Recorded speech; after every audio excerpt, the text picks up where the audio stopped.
Hello friends, what if I tell you that family is nothing without this principle? And what do you think that would be? But first, you remember this video? Alright, there's also a link up here, or it should be somewhere up here as well. I bet you go and watch this video first, for it gives an overview of how this couple gathered all their wealth. Now, let's dive into it. You know, they left their home with little, and because his wife was infertile and unable to have children, they adopted their nephew as their son. So that in case if anything tragic happened to the husband and his wife, their nephew can be the heirs to their property. That was the original idea why they took their nephew with them. Alright, just for a full disclosure before we continue, what I just said is based on my personal evaluation on hours of reading God's own words, which means anyone and even you are free to criticize it. Drop your comments below. Now let's continue. They left their native land with little, but yes, when the famine struck, they left home in a hurry. While being in those places of refuge, the wife protected the husband by telling those people and their king that she was his sister. Now this was done not once but twice. Just imagine, her beauty is indisputably breathtaking. Because of that, the kings presented the men with so many gifts, including the male and female servants. Alright, I think I have to make this clear, lest we remove God out of the equation. God was with them all the while. God even came to their rescue, and for that, both the kings and their people realized their mistakes of sinning against the great God for stealing the wife of another man just to satisfy their lustful desires. Now, that being said, they have gathered a great many riches. We did discover it in one of our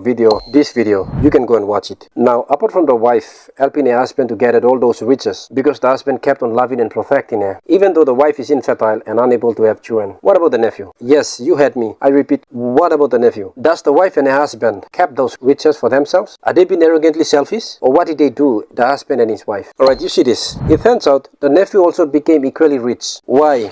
Good question. Why was he, the nephew, also became rich? Shouldn't the wife and her husband kept those riches for themselves instead of sharing their wealth with their nephew, the son of their late brother? Now, you make your own judgment on that, but family is meant to build family. Aren't our family doing that? Or are there arrogantly selfish competition among our family members over who is to be the greatest in the clan? For that, you have your own experience. In the next video, this video, I will share with you what happened between the nephew and his uncle over their great many possessions and why they departed, taking their separate ways. Yet through it all, what this loving caring couple did to their nephew when he fell into problems. Guys, in a nutshell, the principle is family is meant to build family, and it's nothing without that. Peace.